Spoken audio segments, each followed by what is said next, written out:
The blood stain is on your skirt. We would go and put blue ink on it.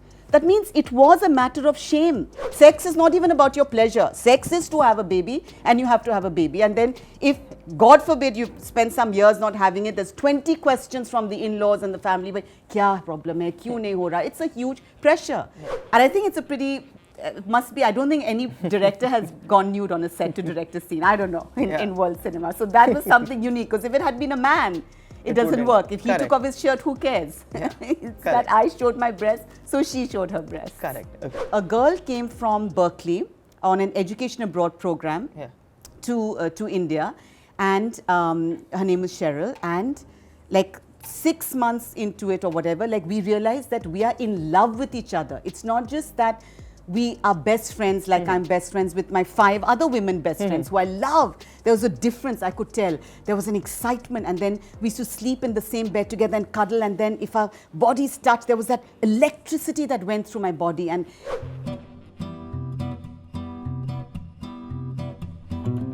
the difference between ordinary and extraordinary is just that little extra.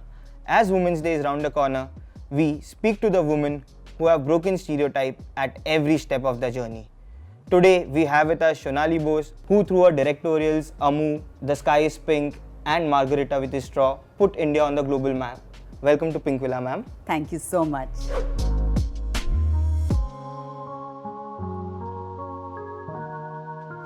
So ma'am, to start with, with International Women's Day round the corner, is there anything in specific that you want to tell the Indian women out there? First and foremost, greetings to all my Indian sisters, and I think this is such an important day.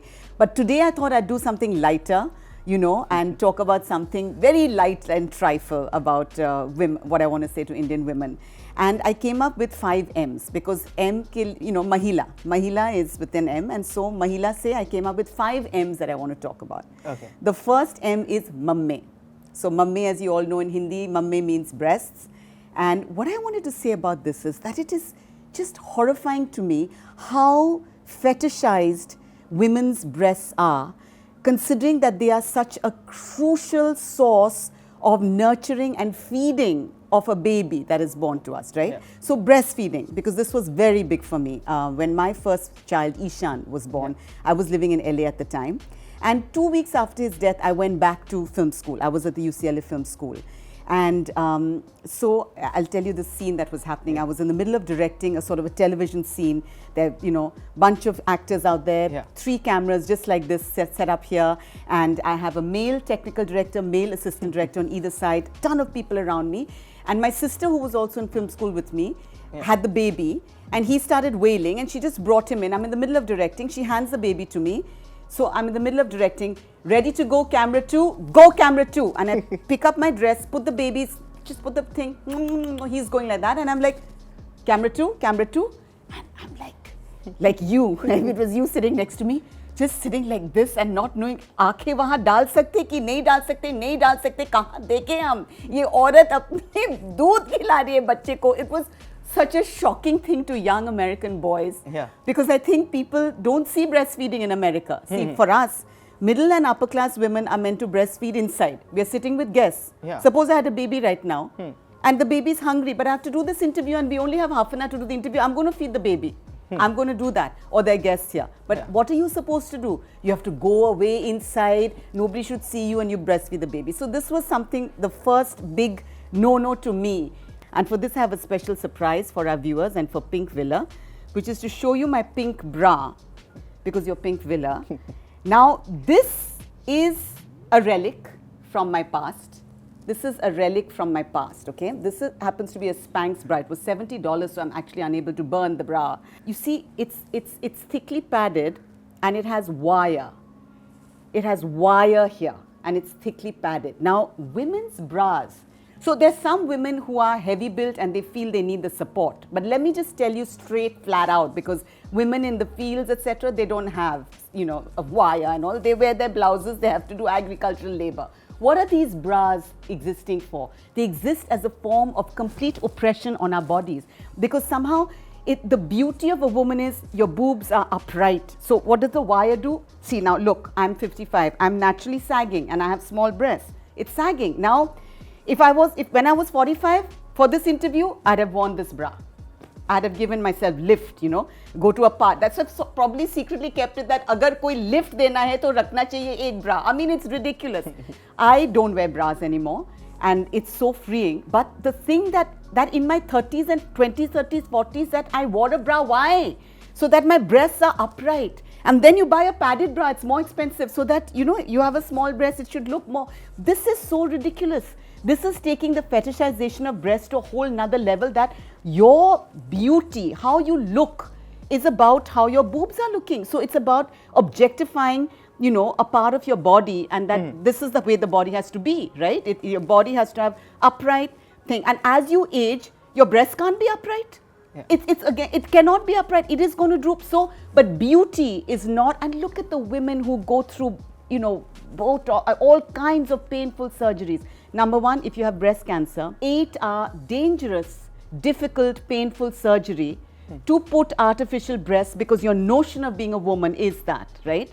That's one aspect. And as well as those women who, you know, let's not laugh at them. Those women who, under the influence of our hugely media-generated thing about how women be, every billboard, everything, who go through Botox and surgery that, you know, your lips have to be like this, your cheeks, your boobs, as you age, they need to be upright, right? This is just something I want that this seems really silly, but it's your daily comfort. The second one, I'll be very brief on menses and menopause. Menses, of course, we all know there is, I feel, quite a movement today in the country with people speaking out that a period is not something to be ashamed of.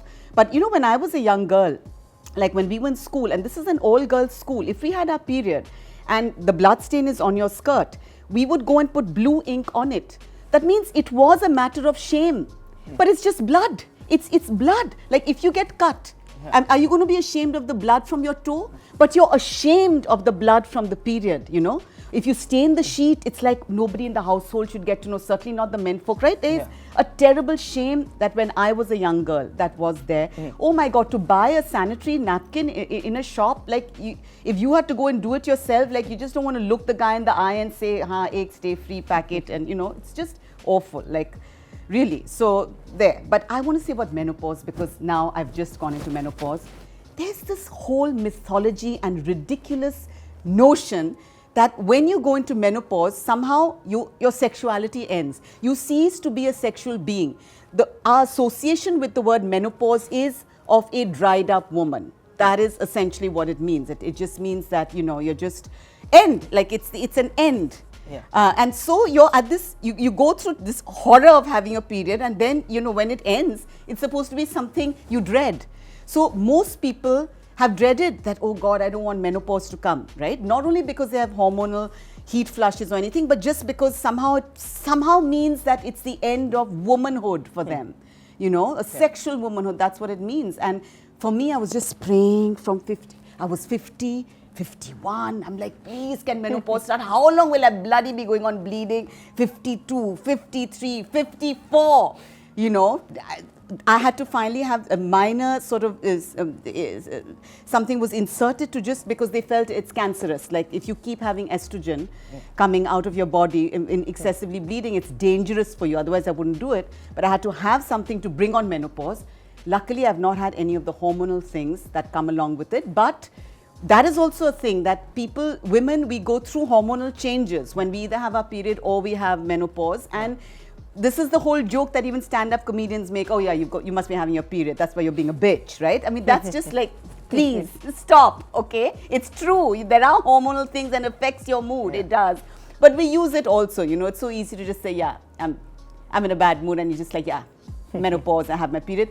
I don't have any symptoms, and I must say I love menopause. And I want to say this with complete joy and positivity because it is looked on as something to dread and just be like, oh my God, you have menopause now, and now it's like old age. The third M for women is marriage. Marriage is the most oppressive function that a woman faces, particularly in Indian society. And as we all know that from when you're a young girl, the entire grooming, the entire obsession, the whole reason that female feticide even existed in our country, problems of dowry, all these things is to do with the burden on the father. That ladki hua to itna paisa lagega shaadi ke liye, right? This is a huge social and economic oppression on the family system.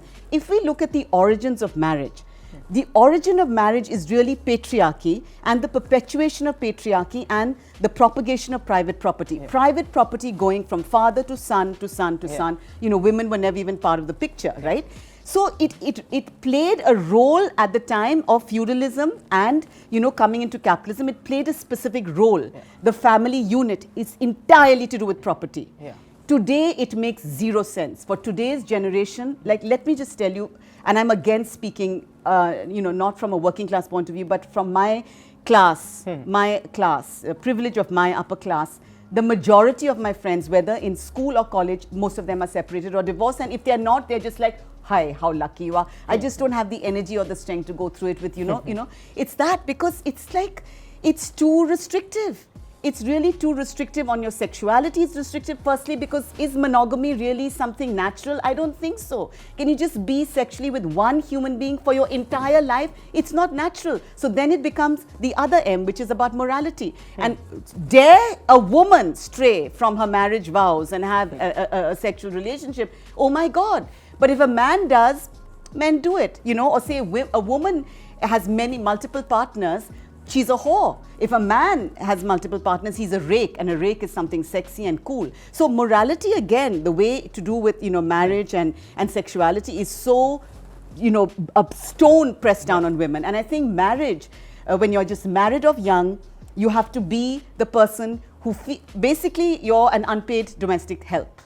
You know, and we should value and treasure. And I think we've all come out of pandemic valuing and treasuring our domestic help because we all had to do all the jharu pocha and cooking ourselves here, certainly in Bombay and Mumbai. That's another M, which I love. I love Mumbai, but I'll say Bombay because it's ridiculous that we say Mumbai. It's Bombay. So in Bombay, we all had to face it and we valued our domestic help. And what are women?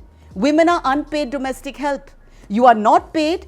You may have a job all day, but you are the one who will wash the dishes. You, in most traditional middle-class families of India today, you will still not be able to sit down at the table and eat. You have to give the hot chapatis. You have to serve the food to the male members of the family. Then only will you sit and eat. This is today's India, right? So I find that the notion is, you see, what we are taught and what we are made to feel. And now that I'm aging and I'm single, I can just say this with authority, is that this fear that भाई बुढ़ापे में क्या होगा, कौन होगा तुम्हारी देखभाल के लिए. So for instance, if you've decided you don't want children, which many people don't want children, right? And that was my next M, so I'll combine it here. My next M was motherhood. I'm just going to combine it here because motherhood is another thing that is not an option. If you're a general Indian woman, you don't have an option. You will get married and you will pretty much immediately have, sex is not even about your pleasure. Sex is to have a baby and you have to have a baby. And then if, God forbid, you spend some years not having it, there's 20 questions from the in-laws and the family. But, kya problem hai? Kyun nahi ho raha? It's a huge pressure. Luckily, today's young people are deciding, no, we may not want children, right? But on motherhood, I just want to say quickly, for me, it was the most wonderful thing in my life. I love being a mother. My one son died. I still love being a mother. His pictures are all around here. I still love being a mother, even though that I had to go through the grief of losing my child. I am the mother of one boy who's in heaven and one boy who's on earth, and I love personally motherhood, but it was my choice. Most women in this country don't have that choice. And then it becomes, you don't have a life. Because even I know, only when my younger son Vivan went to college in America, could I feel free that I can lead my own life, that I could just, I came back to Bombay and I'm like, you know what? I told him that now you're 23, like now you're on your own. Like I just told him because I thought I was going to be rushing back to live in America when he graduates from college. But I'm like, I'm so happy living in Bombay, Vivan, that this is going to be my life now. So I have my life now and you have your life and we'll, you know, see each other. But my life is no longer taking care of you. And we have to be the carers as mothers. Mothers become the carers, you know, that's a huge chunk of your life. That's a good, you know, 30, 40 years of your life because you may not have one, you know, your first child reaches, you know, 21, but your second child is still 17 and the third one may be still 13. Imagine what a big chunk of your life, you're the carer. पढ़ाई हुआ क्या, homework किया, अभी 10th का board है, अभी ये है, अरे अभी गर्लफ्रेंड है, अभी ये क्या है, अभी ये क्या, मतलब, you know, you are the one, right, as Yeah. a mother. And so I feel it needs to be a choice. And I think you don't have to be married. It would be wonderful if you could adopt. And the laws in our country are so regressive that it's almost impossible. A single woman cannot adopt a baby. Now that's ridiculous. There's so many single women who would be wonderful mothers. They want to have a child, but they have to have a male partner. If you're a gay woman and you're two women together, you can't adopt a child. You would be two wonderful mothers. Or two gay men, they would be wonderful mothers, fathers as gay men. Yeah. Two men, they should be allowed to adopt.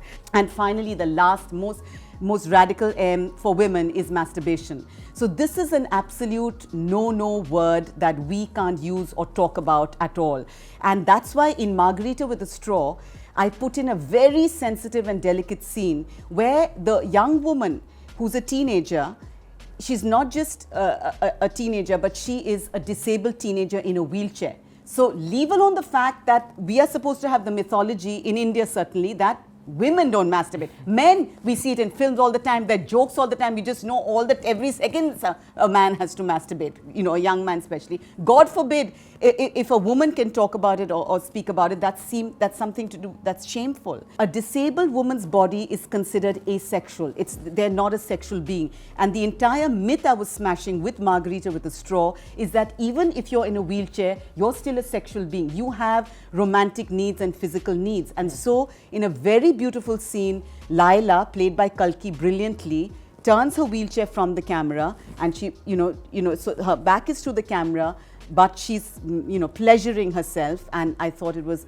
a very, very cutting edge scene. Yeah. And that is the final message I want to say to my Indian sisterhood. Do not let society define who you are, who your body is, how you feel about yourself. You must learn to accept and love your own bodies and your own selves. And you are born and you will die. And you just have this one journey from birth to death.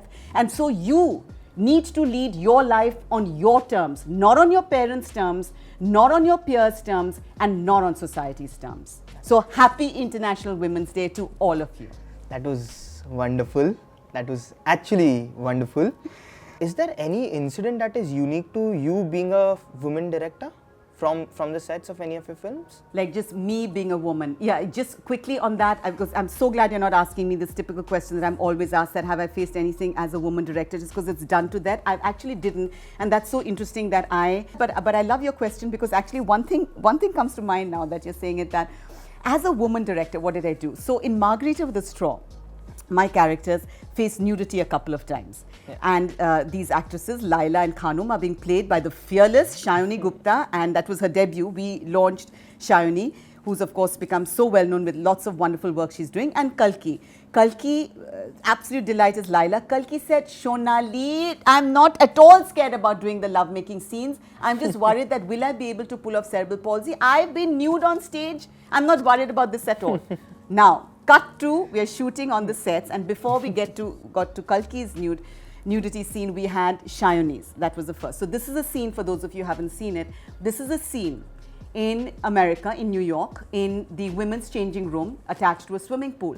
The character Khanum, so Laila still doesn't know that she's bisexual, that she's attracted to Khanum. I'm laying the seeds of her being attracted to Khanum as a writer, as a director. So I laid the scene that it's in a women's changing room, and so Khanum's character just pulls off her t-shirt because she lives in America, Khanum's character. And Laila has come from Delhi to America, right? Just like I had. And so Khanum's character just takes off a t-shirt, takes off a bra, and she's going to put on her bathing suit. She's going to be... And so Laila's character has two reactions. One is, she's just looking like, is anybody seeing? And then she's saying, oh my God, others are wondering not naked. And then she's seeing like this Khanum's character is in front of her face, and because she's in a wheelchair, she's sitting down. The breasts are in front of her eyes, and they're like, wow, like they're beautiful. Like she's looking at the breasts. So I wanted to plant that little seed of attraction that she's having to a woman's breasts, because she's never even thought about it, being with cerebral palsy. She's not thought about sexuality with a woman. She's thought about it with guys. Laila, my character. Yeah. So we're going to do this scene. This is the first time anybody's going nude on the sets of Margarita with a Straw. I had a woman DP shooting the scene for the reason that there's so much nudity in my film, to make the actors comfortable. There were only 8 people, all women. It's a closed set. None of the men, they were all let out. And Sayani, the bold dear Sayani, I hope she's watching this interview. Sayani's like, she was just like, she was just in a mess. So this, to answer your question, what did I do as a woman director, which only a woman director can do if it doesn't work if it's a man? I pulled off my t-shirt and my bra. I said, okay, I'm naked now, you know. So I'm just in my jeans now. I said, so I'm naked and I'm the director. So I made myself vulnerable, because what happens when you become nude and other people are looking at your body, you feel vulnerable, no? Just take off your clothes and say, you'll feel vulnerable, you'll feel self-conscious. So what I was doing is I was like, so now I've taken the gaze away from you, Sayani. Like, I'm the one, I'm directing, and here I am, comfortable with things. And she immediately could take it off, you know. And we did that, we had done that in rehearsal when I was getting them comfortable with touching each other, because neither of the girls are gay actually, and I was getting them comfortable with touch, etc., because they have a lovemaking scene in the film. And I had, even there I did that. I took off my clothes for them to be comfortable with taking off theirs. That is what reminded me, and so I did it on set. And I think it's a pretty, must be, I don't think any director has gone nude on a set to direct a scene, I don't know, in world cinema. So that was something unique, because if it had been a man, it doesn't work. If he took off his shirt, who cares? It's that I showed my breast, so she showed her breast. Correct. Okay. Coming to the end of the conversation, the last question. In Margarita With A Straw, Kalki's character was bisexual. And I believe you had drawn that character from your personal experiences. So when did you first discover about bisexuality, and could you share something on that aspect? From my sister Malini's point of view. So my sister Malini, not my real sister, my first cousin, but like my sister, Malini has acute cerebral palsy, and she and my aunt Mitu Pia inspired me that you should make a film about this, and they went on at me, and then I decided, and then I was writing it more about them. It was not me, it was not my story. Amu was my story. Even though the genocide didn't happen to me, I became Kaju and I became Kea. But I didn't become Laila. So I decided, okay, you know what, I'm going to be Laila. It doesn't matter that I don't have cerebral palsy, but in her emotions, in her thinking, I'll be Laila. So I was in Laila's skin and I'm starting writing. So I've reached the point in the script where Khanum sort of makes a pass at Laila, and original script, Laila was just like, yeah, no, I'm straight. That's how she answers. So Khanum makes a pass, and this time I am typing that I'll say that she's straight, and I just couldn't. And then Laila spoke to me, and Laila said, what rubbish? I'm not straight. How dare you say I'm... Laila's speaking to me, the writer Shonali, and saying, how dare you say I'm straight? No, I want to have an affair with this girl. I want to experience this. Stop. So she stopped me as a writer, and I did that, okay? And then I finished, and I was like, wow, this is a dream. You know, I also teach filmmaking. I was just like, this is a dream for a writer, that when your characters speak to you, as a writer, your characters, if they speak to you, you've just reached nirvana of writing, because that's the best thing. So my character speaking to me, and then I was like, no, you idiot, Shonali, no, that's yourself. That's you, that's the younger you. Because, and then I was just like, okay, so I became Laila, so I'm putting my own youth into this. And I was 19 years old, exactly Laila's age. Okay. Exactly Laila's age. I was in Miranda House College. And my generation, I don't know, could be, you know, others knew it more, me and my friends. Somehow we didn't have that gay education. Like we weren't taught about this, we didn't understand it or anything. We didn't have the vocabulary on it or even think about it as an option. We thought we are heterosexual. We didn't think there's an option to not be heterosexual, okay? So a girl came from Berkeley on an education abroad program to India, and her name is Cheryl, and like 6 months into it or whatever, like we realized that we are in love with each other. It's not just that we are best friends, like I'm best friends with my 5 other women best friends who I love. There was a difference, I could tell. There was an excitement, and then we used to sleep in the same bed together and cuddle, and then if our bodies touched, there was that electricity that went through my body. And so then we recognized that and we acknowledged it secretly, but we had so much shame. Both of us had shame about it, that we were too scared to even tell our gang of women friends who would have been so supportive, but we couldn't even tell them. Because that is the shame that one had as a young person, and I hope today's young people don't have that shame now that Section 377 has been lifted from our country, and this is something you and I were casually talking about, that I do hope today's young people have much less of that shame and have much more courage to come out. But that is what had happened to me, and you know, and it made me realize I was bisexual versus just being gay is because Before that, I had had a boyfriend, and that felt very natural to me. And after that, I also had a boyfriend, and then again, also I had a girlfriend. You know, before I then finally did get married to a man. And then after my marriages ended, I have again been with a woman and with a man. So therefore, I do know and understand there is such a thing as bisexuality, and I am genuinely bisexual. I'm genuinely comfortable and at ease with both men and women. Thank you so much, ma'am. It was absolutely amazing talking to you. Thank you, and thank you, Pink Villa, and thank you so much for also being my audience as I'm speaking with you, to the crew here.